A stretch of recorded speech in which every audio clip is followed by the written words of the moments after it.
by looking at it from other angles. And this time, we're going to add the perspective of science, of physics, in understanding spirituality.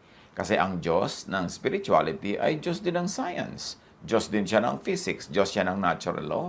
So, napakagandang magdagdag ng perspective at anggulo sa pagtingin sa mga usual religious subjects. At this time, we're going to look at faith and how faith makes things happen. Sa physics, sa science, merong mga sinasabi na particle physics o ang quantum physics na our consciousness or the act of observing can change reality. Ano yon? Kung yun ay nosebleed sa iba sa atin, ay huwag nyo nalang pansinin. Dahil may mapipick up din kayo sa ating pag-aaral ngayon na hindi scientific o hindi tukol sa physics. So, pag meron kayong hindi maintindihan o ayaw nyo intindihin, palampasin nyo na lang. But really, I suggest that we pay attention to the other angles kasi mas mapapayaman ang understanding natin sa mga katuruan ni Jesus. So, merong branch ng science, yung particle physics, or sabi nga natin, quantum physics. At isa sa mga katuruan niyan, the accepted fact niyan is our consciousness or the act of observing can change reality. At ano yun? Ano ba yung observation? Pagmamasid, panunuri, pag-uurirat, yan ay makakapagpabago ng mga kaganapan sa ating buhay. So magsikap tayo, let's expand our brain, increase our vocabulary, and know more about the mechanics of faith. Yung observation na tinatawag ng physics, how is it done? Sa physics, yung observation is looking into the particle using electron microscopes or by detecting it using particle accelerators or other instruments. Again, kung hindi nyo maintindihan, wag na lang, palampasin nyo na lang. At yan ay magkakaroon din ng kahulugan mamaya habang umuusad ang ating discussion. Mahalaga, meron tayong maintindihan na observation. Pag may inisip ka, pag meron kang sinukat, pag may sinilip ka, pag may pinagbulay-bulayan ka, observation yon. And observation can actually modify or change matter. Tulad halimbawa ng prayer. Pag may ipinagpe-pray ka isang bagay, observation yon. Kasi inuurirat mo, pinupuntahan mo, pinag-uusapan, tinatapunan ng pansin, pwedeng magkaroon yun ng influence sa bagay na ipinagpe-pray and it can change the physical world or the physical realities of those who are praying. So getting the property, the speed or location of particles, measurement din yun, or getting information. We are adding this perspective to those who appreciate the sciences and have some working knowledge in quantum physics. Pero sabi nga natin kanina, kung wala naman kayong hilig dyan, palampasin nyo na lamang. At try to understand, no? So to observe is to see directly or indirectly. Halimbawa, you can see using a microscope or any optical instrument and look into cells, look into parts of plants, or look into the atmosphere, look out into the sky using telescopes. Basta may tinitingnan ka, nag-o-observe ka. And you can indirectly see particles. Minsan, hindi mo talaga nakita ng iyong mata, but by bombarding it with other particles and making it react to other particles, para mo na rin siyang nakita. Parang billiard. Yung binangga ng puting bola mo, may mga nagbangga-banggaan doon. By just looking at one of them, makikita mo kung paano siya binangga ng iba, para mo na rin nakita yung bumangga, kahit hindi mo nakita yung bumangga mismo. Kasi pinagbabangga-bangga mo sila. You can do that with matter. You can do that with particles. And because of the precise laws of science, you can expect or predict its current property using its other properties. For example, yung nga sinabi natin, pag kami nagbabanggaan, kahit hindi mo nakita bawat isa, just by looking at one, you will see how it happened. Ngayon, anong kinalaman niya sa scripture? Kung natandaan natin yung mga sinasabi natin tungkol dyan sa laws ng quantum physics.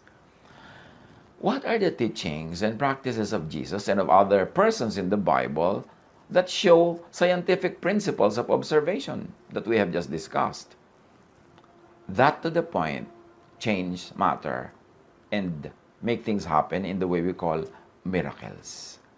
Ano ang mga ginawa at tinuro ni Jesus na pwede nating kakitaan ng mga principles na ito ng science? Well, Jesus leads people to observe, for one. Jesus leads people to be conscious of the matter or phenomenon. Halimbawa, illness. O bigyan natin ng pansin ang yung pagiging lumpo. Observation na yun. O tingnan natin kung gaano kakalabo ang mata. Observation na yun. So, ginagawa ni Jesus yun. Then, Jesus gets people to expect first. This is important.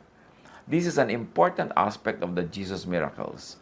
He makes people expect results. Mark 9:23 to 25, if you can, Jesus said, everything is possible for one who believes. So by saying that, Jesus is making you expect something pag naniniwala ka. Kailangang maniwala ka, and then you expect a result. John 11:14, so then he told them plainly, Lazarus is dead, and for your sake I am glad I was not there, so that you may believe. But let us go to him.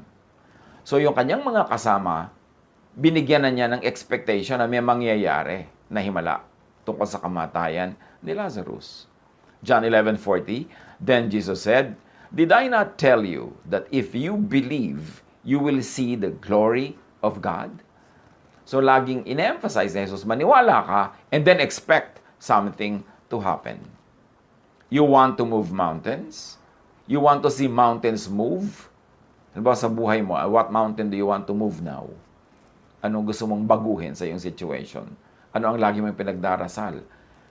Pag-aralan ang mga himala ni Jesus. You want to move mountains? And to see your mountains move? Believe. Then, expect. Meron kasi nagsasabi, we believe, pero hindi naman nag-expect. Dasal lang ng dasal, pero hindi pa rin naman naniniwala sa ipinagdarasal nila, walang mangyayari pag ganun. You have to believe and expect. Ngayon yung mga ibang tao sa Bible, anong mga naging himala, pagbabago ng matter, ng paligid, through observation. Sa Acts 3:4-7, si Peter merong ganyang ginawa. Merong humihingi sa kanya ng limos, papasok siya sa templo. Peter looked straight at him, as did John. Then Peter said, look at us. So the man gave them his attention, expecting to get something from them. O formula yan ng miracle. Pinataas ni Peter ang expectation. Sabi niya, look at us, believe in us. And then the man gave them his undivided attention, expecting to get something. Then Peter said, yung inaasam mo, hindi yan na ibibigay ko sa iyo. Silver and gold, I do not have. But what I do have, I give you. In the name of Jesus Christ of Nazareth, walk. Taking him by the right hand, he helped him up, and instantly the man's feet and ankles became strong. So una, naniwala yung tao na ito kila Pedro, tapos nag-expect siya, at pagkatapos nag-cooperate siya, nung siya ay pinapatayo, tumayo naman siya, hindi siya kumontra, at gumaling. But remember, yung paggaling came later. Naniwala muna siya, nag-cooperate muna siya, iniabot din niya ang kanyang kamay, at nag-akma din siyang tatayo, tapos dun pa lang siya gumaling. Hindi siya gumaling muna bago niya gawin yung lahat ng yon. Naniwala muna siya, nag-expect, and he acted according to that faith and expectation. So you want to move mountains? You want to see your mountains move? Believe, expect, and go with the flow. Do not resist. Huwag kang kokontra. Kasi kailangan merong unity in spirit. As we have said, faith moves mountains. At sabi ni Jesus sa Matthew 17:20, doon sa mga nagtatanong, ba't hindi po namin magawa ang gusto namin gawin? Walang himala na lumalabas. Sumagot siya, dahil sa maliit ang inyong pananampalataya. Tandaan ninyo, kung kayo ay may pananampalataya sa Diyos na sinlaki ng buto ng mustasa, ang liit nun buto ng mustasa, parang ulo lang ng aspile. Maaari ninyong sabihin sa bundok na ito, lumipat ka ron, at ito'y lilipat nga. Tunay na walang bagay na hindi ninyo magagawa. So either si Jesus ay nambobola, nagsisinungaling, o nagsasabi ng totoo. And of course, we like to believe na nagsasabi siya ng totoo, hindi siya nambobola o nagsisinungaling. Talagang walang imposible sa naniniwala. So pag kung imposible, ibig sabihin, hindi ka lang kasi naniniwala, hindi ka nag-expect. Hindi ka nag-o-observe enough and you don't believe enough in your observation that you are not able to change matter. That you are not able to change your environment. You are not able to make things happen according to how you want them to happen in your life. Faith, which is really thought, which is actual to the observation in physics, faith, thought, observation affects and changes the form, the composition, and location of matter. In other words, in simple terms, spirit over matter. Faith over phenomenon na napagagalaw ng pananalig ang created things, ang matter, ang physical world. Nakakalakad ka sa tubig, nakakalutang ka sa hangin, nakakapagparami ka ng pagkain, nakakapagpatigil ka ng bagyo. Because faith, thought, observation affects matter. At yan ay paulit-ulit na nangyari sa ministry ni Jesus. Faith even multiplies matter, just like Jesus feeds the 5,000 plus people in Matthew 14:18 to 21. Faith changes matter, like Jesus turns water into wine, John 2:7 to 10. May isa pang prinsipyo ang quantum physics. Ito ay yung quantum mechanics, that the existence of a wave or a particle depends on your point of view.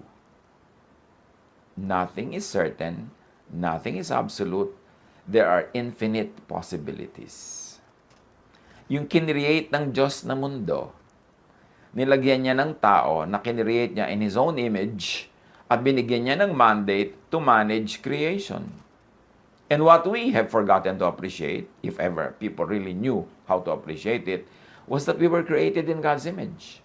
We were given the power and the priorities of God. Maybe fraction, pero meron. So that when we believe, we can actually ride on the power of God to reorganize, to reset, to recreate creation. Walang certain, walang cast in stone, walang immovable. Everything is possible to those who believe. At yan ang sinasabi ng quantum mechanics. The observer's intention, and in our case, maybe faith or prayer, freezes something into a particle or wave into something definite. In other words, yung creation natin parang lumulutang-lutang na hangin, gumagalaw-galaw na alon, sasayaw-sayaw na tubig. Pwede siyang mag-take ng any shape, any form, pero pag nag-observe ka na, and in our case, pinag-pray mo na, pumasok ka na sa kanyang mundo, tiningnan mo na siya, pinag-usapan mo siya, nanalangin ka, inutusan mo siya in the name of the Lord, yung wave na yon, pwede mo nang gawing ice cube. Yung hangin, pwede mo nang gawin siyang liquid o pwede mo gawing solid. Pagka nag-intervene ka through observation and in spiritual terms through prayer and through faith, yung lulutang-lutang dyan na any possibilities available, ginagawa mo siyang definite. Kini-create, nire-recreate mo siya. Importanteng maintindihan natin yan. Quantum mechanics suggests that our consciousness, our thought, our faith creates and recreates reality. Sa maraming mga Hollywood movies, theme nila ito. At nakakapagtaka, ang galing nila mag-isip. Yung iniisip nila kung paano wawakasan yung kwento nila, tapos mag-a-agree sila na gano'n ang iisipin nila, at nagagawa nila yon. Nabe-bend nila ang kanilang environment through thought. Now, faith heals. Take note that faith of the sick person can heal the same person. Sa mga nangyari kay Jesus, Matthew 9:22, lumingon si Jesus at pagkakita sa kanya'y sinabi, "Anak, lakasan mo ang iyong loob. Pinagaling ka ng iyong pananampalataya." Past tense ha, pinagaling na, tapos na. Nangyari na muna sa spiritual world yung pagpapagaling, pero hindi pa nangyayari sa physical world. Noon day gumaling ang babae. Sumunod na mangyari sa material world. Ito yung babaeng dinudugo. Sabi ni Jesus, lakasan mo ang iyong loob, pinagaling ka na ng iyong pananampalataya. Bakit hindi ko pa po nakikita? Sabi ganon. O ngayon, gumaling ka na. Nauna na yan sa spiritual world. Bakit? Naniwala ka eh. Sabi mo, mahawakan ko lang yung dulo ng damit niya, gagaling ako. Tapos nag-cooperate ka, hinawakan mo nga, nag-intervene ka, nag-observe ka. In-observe mo yung bleeding. With faith, with expectation, napatigil mo siya. At dahil nananalig ka, creation, heaven, God honored it, and what you wanted happened. At malinaw kay Jesus, hindi ako nagpagaling sa iyo. Ikaw, ang iyong pananampalataya ang may kagagawan niyan. Mark 10:52, sinabi ni Jesus, makakaalis ka na. Magaling ka na dahil sa iyong pananampalataya. Noon di nakakita siyang muli at sumunod kay Jesus. Again, nauna ang declaration ni Jesus, makakaalis ka na, magaling ka na. Dun pa lang nakakita. Matapos na, sabihin ni Jesus na tapos na ito. Tapos na sa spiritual world. Tapos na sa unseen world. And then, nagmanifest sa physical world. At ang ginawa niya, sumunod siya kay Jesus. Sa medical science, meron silang sinasabi na placebo effect. A placebo is anything that seems to be a real medical treatment, but physically isn't. Marami ng ganyang ginawa sa mga ospital, sa mga experiments, sa controlled environments. 2 sets of patients, yung isa papainumin nila ng kung ano lang, hindi naman tunay na gamot, pero sasabihin nila, ito ang gamot sa inyong sakit. At yung isa naman, papainumin nila na hindi naman nila sinasabing gamot yon. So yung mga pinainom ng sinabing gamot ito at pinaniwalaan nilang gamot yon, naggalingan o nakatanggap sila ng mga improvements sa kanilang kalagayan, yung mga complaints nila nawala, kahit yung ininom nila hindi totoong gamot. Kasi naniwala silang gamot yon.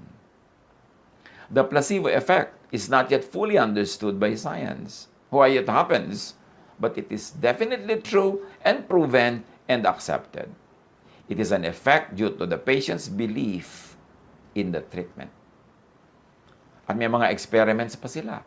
Yung may mga pasyente, group A, may nagpe-pray para sa kanila, hindi nila yun alam. At may group B ng mga pasyente, wala nagpe-pray para sa kanila. Yung group A, mas nagre-respond sa medication, mas mabilis naggalingan, at mas nag-i-improve ang situation. Meron talagang power ang prayer. Because prayer is observation. Prayer is intervention with the material world through a spiritual method and a spiritual way. At proven yan that yes, inquiry, prayer, watching what happens in the material world through observation can change it. So yung placebo effect na yan only means faith at work. So may relationship ang mind and body. Placebo effect is due to a person's belief and expectations. Kaya may mga tao na pupunta pa lang sa doktor, nasa daan pa lang, gumagaling na. Meron naman, kahit anong gawin ng doktor, hindi siya gumagaling, hindi siya tinatablan, kasi hindi siya naniniwala sa doktor. Sasabihin niya, ay, ayokong paggamot dyan, kamukha ni kamatayan. So, hindi siya tatablan kahit anong mangyari, kasi hindi siya naniniwala. Kailangan maniwala. In fact, meron akong kilala personally. Siya ay merong religious belief na ayaw nila ng blood transfusion. Pagkatapos, dinugo siya, dinala siya ng kanyang biyanan sa ospital, kailangan ng blood transfusion, ayaw niyang pumayag. Nauubos na yung dugo niya, mamamatay na siya. So, yung biyanan na ang nag-decide, lagyan niya ng dugo. Ako nang bahala. Dali, lagyan niyan. Alam niyo, sa pag-ayaw ng pasyente, kahit nahihina siya, ayaw pumasok sa kanyang ugat yung dugo. Kasi yung kanyang faith, ano mang faith yon, at hindi natin ginadjudge kung correct or wrong yung faith, pero yung faith talaga works and it intervenes with physical reality. Sad to say that patient died. Pero yung kanyang kaayawan na pumasok ang dugo sa kanyang vein, yun ang nakapangyari. Ganon kalakas yung faith niya, na naig kesa sa laws of physical sciences, kesa sa laws of osmosis, kesa sa laws of medical blood transfusion. Expectation, faith, reorders the physical world. Pag naintindihan natin ito, magiging very powerful ang ating prayer life. hindi magiging parang useless exercises. Mangyayari talaga ang gusto natin mangyari. Matutupad ang matutupad. Belief in something as stimulant stimulates. Belief in something as relaxant relaxes. May mga experiments niyan. Sa medicine, sa therapy. Pag sinabi mong, ito pong ipapaamoy ko sa inyo, nakakaantok. Inaantok na pag naniwala siya. Ito pong papaamoy ko sa inyo, pampasigla. Pero kahit yung pala, pareho lang na tubig lang yon. Pero pag naniwala siyang pampasigla yon, sisigla nga. Yan ang placebo effect. Hindi ibig sabihin useless, ha? Hindi ibig sabihin fake. Ibig sabihin lang, yung paniniwala achieves something. And the stronger the expectation, the stronger the feeling, the stronger the results. Kaya kung minsan yung nakakapanood tayo na kung minsan televised pa yung mga healing session na paniwalang-paniwala yung mga tao, pipila sila na mahihil. Nahihil nga. Kaya lang, sabi nung iba, bukas bumabalik din. Eh siguro, nawala uli yung pananampalataya nila. Siguro, nang hina o whatever it is. Pero, meron talaga nangyayari pag naniniwala ang tao. Faith heals. And note that faith of the sick person heals. But also, the sick person's father or mother or master or keeper can intervene. The faith of other interested persons can also intervene. In other words, this is the intercession of a stakeholder. Na ang nag-observe, hindi yung pasyente, kundi somebody na merong kinalaman sa pasyente. In quantum physics, there is a law called entanglement. Ibig sabihin, this is a property of quantum physics where and by which a particle or anything is affected by affecting just its pair. Pagka mayroong dalawang particles na closely associated, matagal na nagkasama, nagkikutan, nagkiskisan, marami silang mga pinagsamahan na particles, minsan nagiging silang pair. And they are already pair forever. Kahit magkalayo pa uli sila, napunta yung isa sa kabilang mundo at yung isa nandito sa kabilang dulo, what happens to one also affects the other. Yun ang tinatawag na pair. Parang pinagbuklod ng posisyon, ng kilos. At sa mga tao may mga pair. Halimbawa, mag-asawa, sobrang emotional involvement nila, pair sila. Kaya kung minsan, nagsasuffer yung isa sa malayong bansa, nararamdaman itong asawa na nandito sa Pilipinas. Sa mga kambal, nagiging pair sila as particles, na yung nararamdaman ng isa, nararamdaman din ng kakambal niya, kahit hindi sila magkalapit. Nangyayari yan kahit na sa mga magulang at anak. Yung mga anak na nasa gyera, tapos humahanap ng napakalaking panganib, biglang nararamdaman ng nanay niya. Kasi pair sila. May entanglement. Yung pair na yan is happening to matter, it's happening to particles, but pwede rin person with person. Or person with something. Kung napaka-attach ka sa isang bagay, pwedeng maging pair kayo, magkaroon kayo ng entanglement. At sa mga miracles ni Jesus, may mga ganyang makikita tayo. Halimbawa in Luke 7:7-10, the master asked Jesus to heal his servant.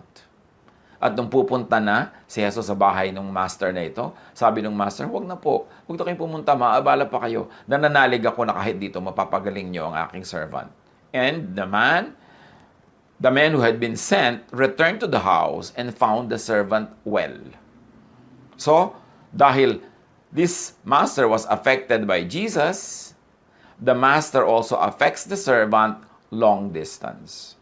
In other words, this master and his servant had become pairs in a way that now, nagkaroon sila ng entanglement na noong tumanggap ng pagpapala ni Jesus itong master na ito, na ipatanggap din niya at nailipat sa kanyang servant na malayo. In Matthew 25:22-28, a Canaanite woman had a sick daughter, dying. And she came to Jesus. At sabi niya, pagalingin niyo po ang anak ko. And to make a long story short, kahit wala doon yung anak niya, verse 28, then Jesus said to her, woman, you have great faith. Your request is granted. And her daughter was healed at that moment. The affected mother, by Jesus, affects the daughter long distance. And physics talks about this same thing without connecting the two. Tayo lang nagko-connect na ang tawag dyan ay entanglement. So may entanglement. Pwede ka mag-intercede for somebody you love. Pwede mo siyang ilapit sa Diyos. Pwede mo siya ipag-pray. Kasi pag binless ng Diyos yung prayer mo, maililipat mo yung blessing na yon, whether you know how or you don't know how, doon sa ka-pair mo, doon sa ka-entangle mo, doon sa merong kayong commonality at kayo'y merong pagkakaisa at kayo ay sangkot sa isa't isa. Faith changes the spiritual and material world. Katulad sa Hebrews 11:11, si Sarah na hindi na pwedeng manganak, nanganak pa. Kasi nga, nothing is impossible for those who believe.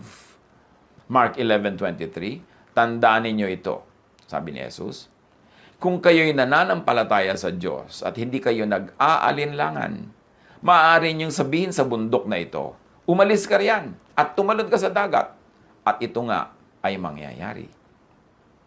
Now, pag tinignan natin yung lokal where Jesus was speaking, it was in Israel, it was around many mountains in Israel, at kahit lalo na sa bundok ng Zion, sa Jerusalem, ang layo niyan sa dagat, ang layo. So dinagdagan pa ni Jesus ng drama yung sinasabi niya. Hindi ka lang susundin ang bundok na tatalon siya dyan lang sa bangin, kahit doon sa malayong dagat. But take note of the quantum physics uncertainty principle. This is another principle of quantum physics, uncertainty. The act of measurement or observation, and in our case, prayer, disrupts the object. Measurement intervenes with and changes the object. Oras na may ipinag-pray ka, may maiiba sa kanya. Oras na may pinansin ka, inilapit ka sa Diyos, pinansin mo ang sakit niya, pinansin mo ang situation niya, dahil may observation kang ginagawa sa kanya, merong mangyayaring pagbabago. The more precisely we know an object's position at the time of measurement, sabi ng physics, the less we know about its whereabouts after the measurement. So, kahit na alam mo kung nasan yung item na yon nung mine-measure mo, pagka-measure mo, hindi mo na malalaman kung saan siya naroon at saan siya pupunta. Kasi yung act mo ng pag-measure, act mo ng pag-observe, act mo ng pakikialam sa kanya, changed that object, changed that matter, changed that particle. So, naalaman mo lang noong ino-observe mo siya. But matapos yun, pupunta siya sa ibang lugar at hindi mo malalaman kung nasan yun. This uncertainty is inherent in the laws of quantum physics. Otherwise, kung hindi ganun yun, you would have a deterministic world which precludes free will. Now, pumapasok yung free will. You see the interplay of physics, quantum physics, and spirituality as we know it from the Bible. Na may free will. Kasi kapag pinag-pray mo ang isang tao, nag-intervene ka sa kanya, pagka meron kayong interaction, merong uncertainty principle that will take effect. Na magkakaroon siya ng pagbabago that is beyond your control and probably will be beyond your knowledge. So, hindi mo pwedeng ma-determine matapos mong makialam sa kanya, matapos kang ma-involve sa kanya, hindi mo pwedeng ma-determine kung anong gagawin niya sa susunod na araw, saan siya nandun sa susunod na taon. At ganun-ganun yung pag-aasawa.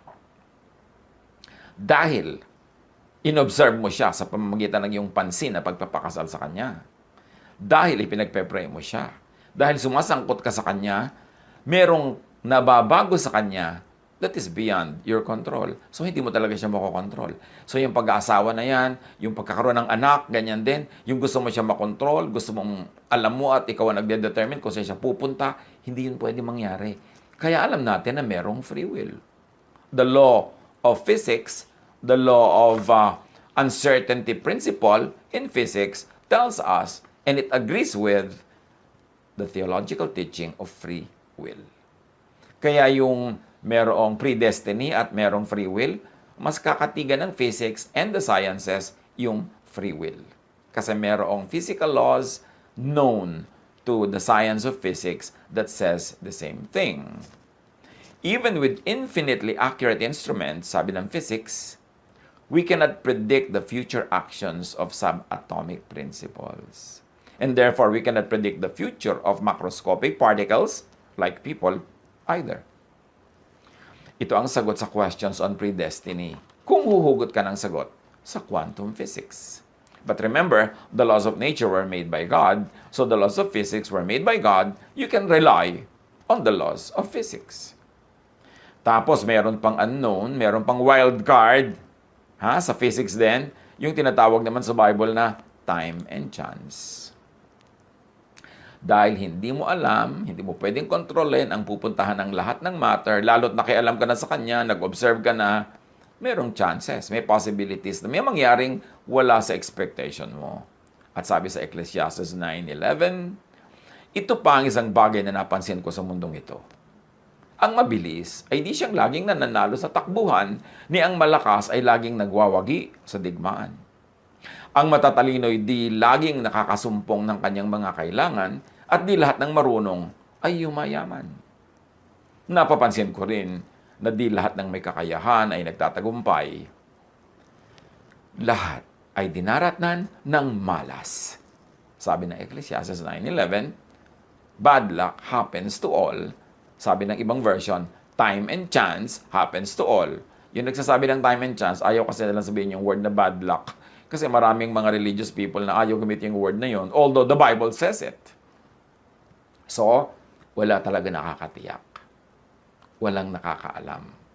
Sasabihin ng iba, nung pinakasalan ko po siya, ganitong ugali niya, ba't kaya na iba? Kasi nga meron namang mga basic laws ang quantum physics na pwedeng mangyari sa ating buhay. May mga pagbabago tulad ng uncertainty principle. It cannot be within your control. So count on the occasional occurrence of bad luck, as we have mentioned above. But generally, believe in the usually fixed laws of nature and science. Part din ito ng law. Konti lang yung bad luck, konti lang yung hindi mo naintindihan ba't nangyari, pero merong ganung possibility. Mag-iwan lang tayo ng space sa buhay natin for such things. At kung uulitin natin yung sabi ni Jesus, nothing is impossible for those who believe. Kung meron kang dapat i-develop, belief. Faith. More than scholarship, more than understanding biblical languages, more than understanding the background of the verses, more than the science of hermeneutics, more than all of these scholarships, ang dapat ine-develop talaga ng anak ng Diyos is belief. Mark 11:24, kaya sinasabi ko sa inyo, ano man ang hingin ninyo sa inyong panalangin, maniwala kayong natanggap na ninyo ito, past tense natanggap na, at matatanggap nga ninyo yon future. This is a very important revelation. Na pag naniwala ka, paniwalaan mong natanggap mo na. Pag may pinag-pray ka, pinag-pray mo dapat na natanggap mo na. So dapat nagpapasalamat ka na lang hindi ka na humihingi. Di ba? Sabi nga sa Bible, sabi ni Jesus. Huwag kang hingi ng hingi. Your Father knows what you need before you ask Him. Hindi mo kailangan mag-shopping list, maglista ng mga hinihingi. Alam na yun ng Diyos. Why inform God about what you need and what you want? Pero sa prayer mo, dapat ang nangyayari is, naniniwala ka na natanggap mo na yung pinagpe-pray mo. At pag naniwala ka na, matatanggap mo na yon. Pero ang nauuna, naniniwala kang natanggap. Paano naniniwalang natanggap ang pinag-pray? Halimbawa, nagpe-pray ka na magkaroon ka ng pera. Paano ka maniniwalang natanggap mo na? Di kahit hindi pa dumadating yung pera na yon, generous ka na sa iba. Mapagbigay ka na sa iba. Hindi ka na nagwo-worry about your next expenses kasi pinaniwalaan mo nang tinanggap mo na. At pag napaniwalaan mo na yon, dun pa lang darating yung tunay na pera sa buhay mo.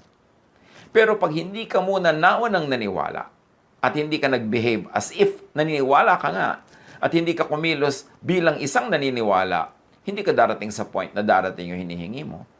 Halimbawa, yung babaeng widow na pinuntahan ng prophet, walang pagkain, merong taggutom, ang natira na lang sa kanya, konting langis, konting harina. Sabi ng prophet, unahin mo ako, pakanin mo ako, at hindi ka mauubusan yung harina mo. Alam niyo kung ba't hindi naubusan yung babae? Kasi naniwala siya sa prophet. At paano natin nalamang naniwala siya?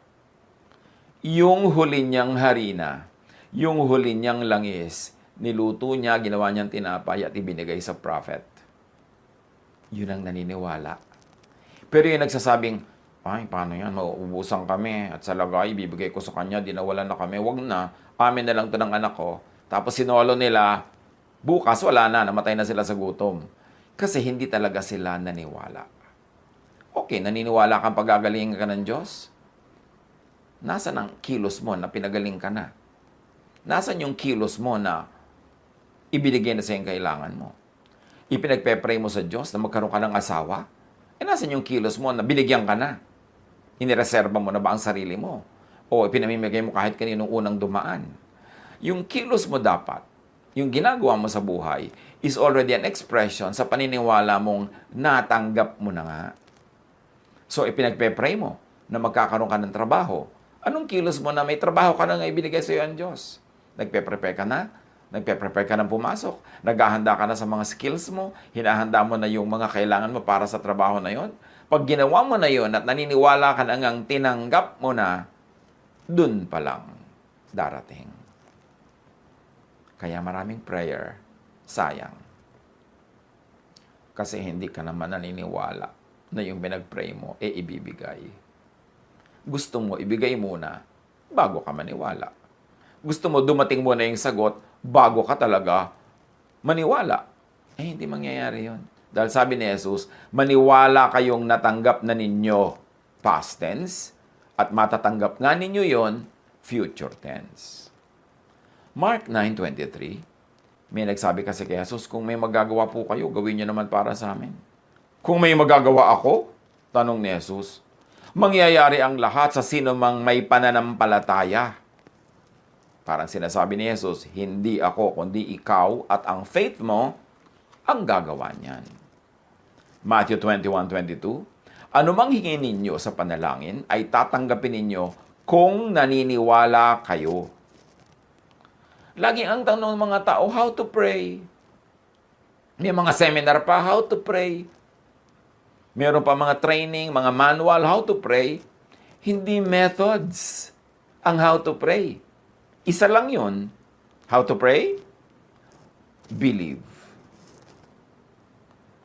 And the training that you really want and need is not on method. It is on belief. Huwag kang mag-train ng how to pray, how to project your voice, how to do this, how to do that, anong gagawing language, anong posture. No. Trainin mo ang espiritu mong manalig. Kasi pag nananalig ka, hindi mo na kailangan mag-pray with words. Kasi yung tunay na prayer, hindi with words, with imagination, with feeling. Nagpe-pray ka na pagagalingin ka, ang umaandar na sa iyong utak, ang nai-imagine mo na at nararamdaman mo na talaga is galing ka na. Dahil naniwala kang tinanggap mo na.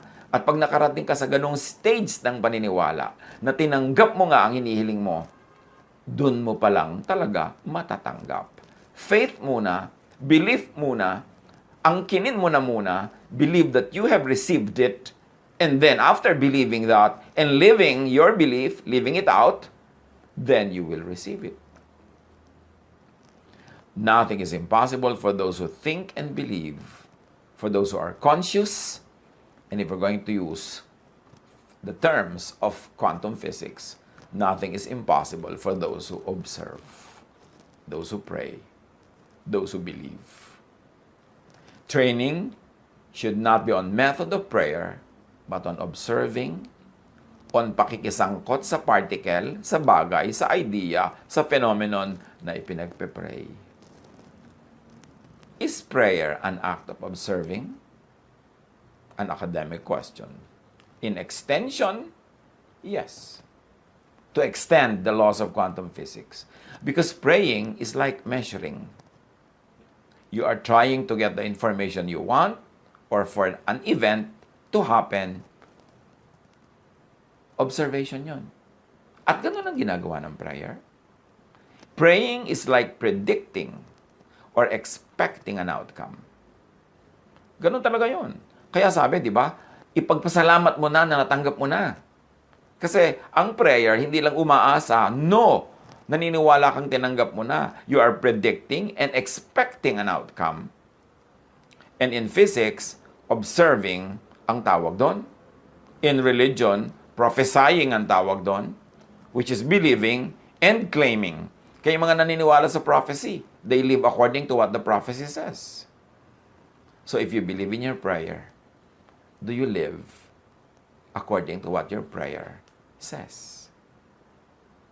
Yung, Lord, baguhin niyo po ang aking ugali. Okay, naniniwala ka ba na binago ka na? At ang katunayan naniniwala ka, yung action mo, iba na. Yung mga pananaw mo, iba na. At pagka ginawa mo yon, dahil naniniwala ka to the point of living it out in your life, the real thing will happen. But it has to happen first in your life, in your heart, in your mind, in your lifestyle. Tsaka palang darating yung material, physical, earthly sagot. Matthew 17:19-20. Pagkatapos ng sila-sila na lamang, lumapit ang mga alagad at tinanong si Jesus, bakit hindi po namin mapalayas ang demonyo? Sumagot siya, dahil sa maliit ang inyong pananampalataya. Tandaan ninyo, kung kayo'y may pananampalataya sa Diyos na sinlaki ng buto ng mustasa, maaari niyong sabihin sa bundok na ito, lumipat ka ron, at ito'y lilipat nga. Tunay na walang bagay na hindi ninyo magagawa. At hindi lang yung fig tree, ang pinapalalipat, pati yung bundok. Pwede daw mangyari yon because this is about the fig tree incident. Ngayon sa physics, sa quantum physics, may isa pang principle called quantum tunneling. Ano yon? A phenomenon when a particle is able to penetrate a barrier that it should not be able to go through. May ganong phenomenon ng quantum physics. Yung particle na hindi niya kayang sumuot sa isang lugar, halimbawa bola, hindi niya kayang sumuot sa pader, pwedeng mangyari. Yun ang sinasabi ng quantum tunneling. Sometimes, an electron will tunnel to a location where, according to classical physics, it could never appear. Nangyayari yan sa tunay na buhay na may mga electrons na bakit nakasuot, nakalampas sa ganitong mga barrier, samantalang kung papakinggan mo lang ang classical physical laws, hindi yun pwede mangyari, pero nangyayari as understood from the lenses of quantum physics. It is like bombarding a wall with a tennis ball. In classical physics, the balls will never be able to get through, unless, of course, you throw the ball with enough force to break the wall. But in quantum physics, everything is a wave of possibilities. Remember, pinag-aralan na natin na sa quantum physics, walang permanent, lahat in continuous creation and recreation. At by intervention, by observation, pwede mong baguhin yung nag-i-exist na mga bagay-bagay dyan. So yung particles, like the ball, will have a possibility of appearing on the other side of the wall if you give them enough chances. That is what quantum physics says. It's like throwing the tennis ball to the wall many, many, many times. Then one of those times lulusot siya. On one chance of possibility, it will go through the wall. Ang tawag doon, spiritual tunneling. Ngayon, anong tawag dyan sa spiritual terms? Pray without ceasing. Na kahit yung parang imposibleng mangyari, yun ang sinasabi halimbawa ng laws. Sa quantum tunneling, pag hindi mo tinigilan ng kagagawa ka uulit, one chance magkakaroon yan, lulusot. So pag pinaandar natin yung laws of tunneling, ginawa nating spiritual tunneling, sabi sa Ephesians 6:18, pray in the Spirit on all occasions with all kinds of prayers and requests. Manalangin kayo sa lahat ng pagkakataon, humiling at sumamo sa patnubay ng Espiritu. And 1 Thessalonians 5:17, pray continually. Pray without ceasing. Palagi kayong manalangin. Sa kauulit nyo, kapapanalangin nyo, kahit yung imposible will have one chance that it could happen and it can happen. James 5:16-18, malaki ang nagagawa ng panalangin ng taong matuwid. Si Elias ay isang tao na tulad din natin. Nang mataimtim siyang nanalangin na huwag umulan, hindi nga umulan sa loob ng 3 taon at 6 na buwan. At nang siya'y manalangin para umulan, bumagsak nga ang ulan at namunga ang mga halaman. quantum tunneling. Yung ipinagpe-pray mo, huwag mong pagsawa ang ipag-pray. Kasi hindi mo alam na biglang magkaroon ka ng chance, makalusot yung isang prayer mo through the wall na tinatawag ng quantum physics na quantum channeling. Na tinatawag lang natin na fervent prayer, persistent prayer, yung hindi maawat na faith. Because faith can move mountains and faith can make tennis balls pass through concrete walls. But pray from and out of faith. Pray expectantly. Pray in spirit. Hindi kailangang words. And pray not just with affected, empty words. Kaya sa prayer, ang turo ni Jesus, Matthew 6:5-8, kapag nananalangin kayo, huwag kayong tumulad sa mga mapagkunwari. Mahilig silang manalangin, nakatayo sa mga sinagoga at sa mga kanto upang makita ng mga tao. Bakit ganito ang turo ni Jesus na huwag ganito ang prayer? Kasi mahirap mag-focus. Mahirap manalig, mahirap maniwala, mahirap mag-expect, at mahirap mag-tunneling kung meron kang audience na iniintindi, kung tinitingnan mo pa yung volume ng boses mo sa panalangin, anong vocabulary mo, anong words ang gagamitin mo, paano mo sasabihin ng maganda para ma-impress sa mga tao o para maintindihan nila paano ka magfo-focus sa faith mo. Paano na yung quantum tunneling mo. At sabi ni Jesus, tandaan ninyo, yung mga ganyan mag-pray, tinanggap na nila ang kanilang gantimpala. Ngunit kapag mananalangin ka, aking mananampalataya, aking anak, pumasok ka sa iyong silid at isara mo ang pinto. Saka ka manalangin sa iyong ama na hindi mo nakikita. Kasi kahit hindi mo nakikita yung ama mo, mas mabuti nga kasi yung imagination mo will be limitless. Then, malalampasan niya ang mga physical laws.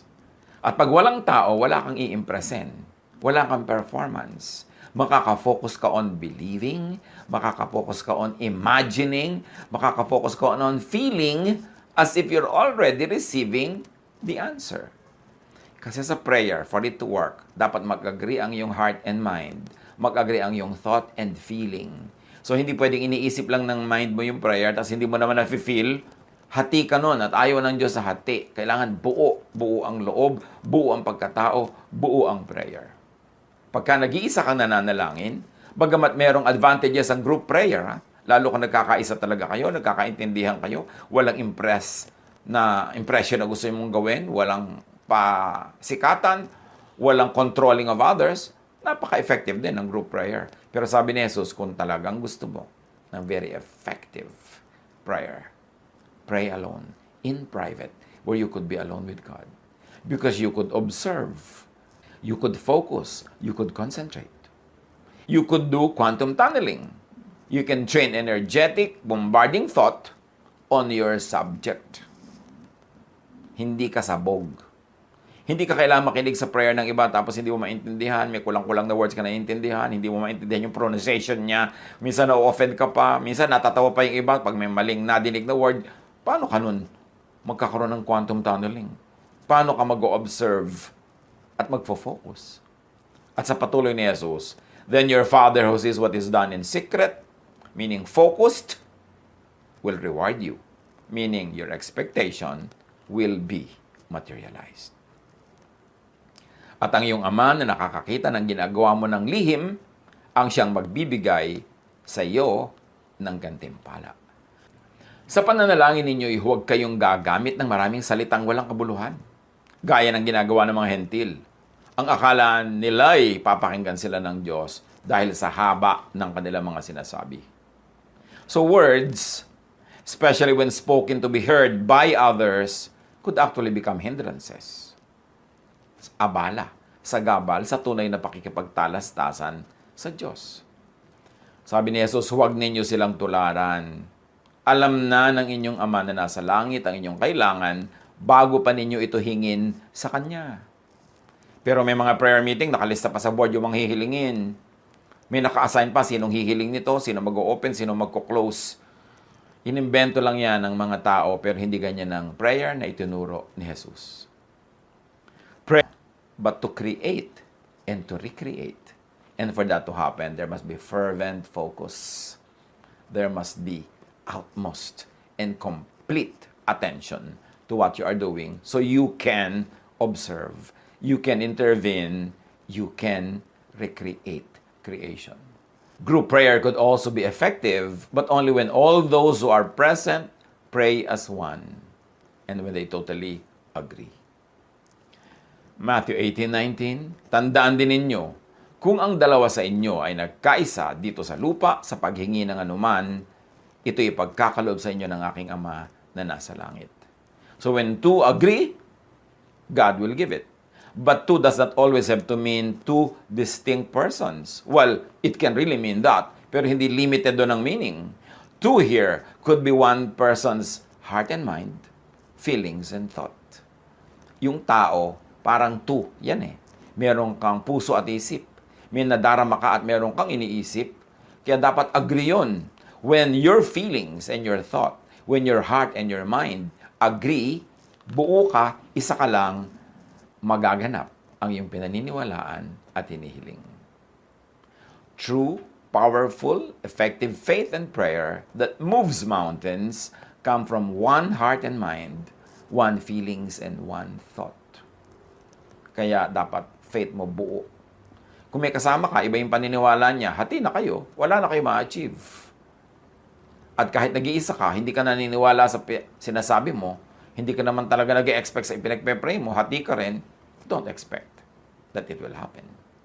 James 1:6-8, subalit ang humihingi ay dapat magtiwala sa Diyos at huwag mag-alinlangan. Sapagkat ang nag-aalinlangan ay parang alon sa dagat na itinataboy ng hangin kahit saan. Huwag umasang tatanggap ng anuman mula sa Panginoon ang taong pabago-bago ang isip at di alam kung ano talaga ang nais niya. How could you quantum tunnel? How could you focus and keep on hitting that wall with the same ball kung hati ang iyong loob? Faith, thought, observation alters created things, recreates created things, transcends, bends, overrides, remakes natural law. Yes, may natural law. At habang kaya mo, up to what is possible, observe and submit to natural law. But you are not limited to and by natural law. Kasi meron ding, ngayon ay ibinubunyag ang quantum physics na matagal lang itinuturo ni Jesus, faith can move mountains. Faith can override natural law. Pero, unless you really have the conviction to override natural law, it is simpler and easier to just abide by it. Pero kung talagang kailangang ma-override yan, and then, i-override mo siya. But through what? Through tunneling, through observation, through prayer of faith para tumalab. As first choice, as automatic fallback, as to be more certain, observe natural law. But when able, when empowered by great faith, change, modify, reorder the physical world with faith, prayer, and expectation. Because God says, and then the physical world complies. God said, let there be light, nagkakalight. Jesus rebukes the wind and the waves, tumitigil. Si Pedro, sabi niya kay Jesus, papaglakarin niyo po ako sa tubig, gusto kong pumunta sa inyo. Sabi niya, halika. At naglakad siya sa tubig. Kasi naniwala siya. At kailan siya hindi lumubog? Nung tumungtong na siya. Hindi yung sinabi niyang, i-prove niyo muna na hindi ako lulubog bago ko tumungtong. Tumungtong siya, at saka siya hindi lumubog. And Jesus says to us, to His disciples, believe, then command this mountain, and it will comply. John 11:39-40. Alisin niyo ang bato, utos ni Jesus, dahil bubuksan yung libingan para pabangunin niya at buhayin si Lazarus. Ngunit si Martha, na kapatid ng namatay, ay sumagot, Panginoon, nangangamoy na po siya ngayon. 4 na araw na siyang patay. Sinabi ni Jesus, hindi ba't sinabi ko sa iyo na kung sasampalataya ka, ay makikita mo ang kaluwalhatian ng Diyos? So pag sinabi mong, yes, naniniwala ako, Lord, buhayin mo po ang aking kapatid, buhayin mo ang aking kapatid, buhayin mo ang aking kapatid, tapos nung bubuksan na yung bato, tinatakpan mo yung ilong mo dahil maaamoy mo yung baho, Eh di hindi ka naman naniniwala, nabubuhayin. Kasi meron pa naman buhay na mabaho. Eh pag nagtakip ka ng iyong ilong o sinabi mo huwag nating buksan kasi aalingasaw, eh di hindi ka naniniwala sa sarili mong prayer. Yan ang sinasabi natin kanina pa. Kung talaga naniniwala ka, you will live and act it out in your practical life. Your faith will be displayed by your actions, by your lifestyle. Yung naniniwala ka na magpo-provide ang Diyos, mabait ang Diyos, pray ka ng pray na mag-provide sa'yo, tapos ang damot-damot mo para siguradong meron ka, eh di hindi ka naniniwala sa prayer mo. Naniniwala ka, Lord, provide niyo po kami ng needs namin, bigyan niyo kami ng mga pangangailangan namin. Therefore, sa action mo, hindi ka na madamot, palabigay ka, kahit hindi pa dumadating yung hinihingi mo. In fact, kaya nga darating yun, kasi naniwala ka na to the point na nagpapamigay ka na ngayon, generous ka na, as if ang yaman-yaman mo na, eh hindi pa naman. Kasi sa puso mo, nangyari na yung prayer mo. 1 Corinthians 2:9, subalit tulad ng nasusulat, hindi pa nakikita ng mata o naririnig ng tainga, ni hindi pa sumasagi sa isip ng tao ang mga inihanda ng Diyos para sa mga umiibig sa Kanya. Hindi pa daw natin nai-imagine kahit konti yung mga lahat ng tunay na regalo ng Diyos, inihanda niya at handa niyang ibigay. Bakit hindi natin nakikita? Ba't hindi sumasagi sa ating isip? Limited kasi tayo ng ating little faith. So, pinag-aralan natin ang mga tinuro ni Jesus, ginawa ni Jesus, at kinalkal natin ang quantum